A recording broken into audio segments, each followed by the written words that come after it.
Hello everyone, welcome back. In today's video, I'm going to show you how to remove Cloudflare related issues from Chrome when a website keeps showing you the verification errors or any kind of security checks. So first of all, you need to understand that Cloudflare isn't normally installed inside Chrome. It's a security and the performance service running on the website that you are visiting. So there is no Cloudflare program in the Chrome that you can simply uninstall.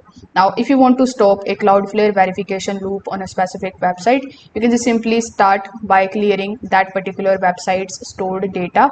So for that, you just have to click on the three dots on the top right hand corner of your Chrome's website. Now over here, click on the option of settings.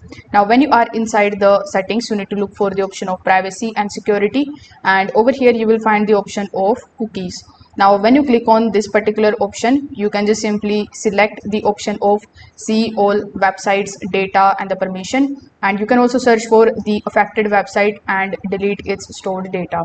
Afterwards, you need to also check your Chrome extensions. For that, you can just simply click on the option of this extensions section here on the top, then click on the option of manage extensions. Now over here, if you are using any kind of ad blockers or VPNs, you need to also disable them. For that, you can just simply turn the toggle button off in order to disable them, and then you can just simply test it again. So if this video helped you out, make sure that you like this video and subscribe to the channel. Thanks for watching.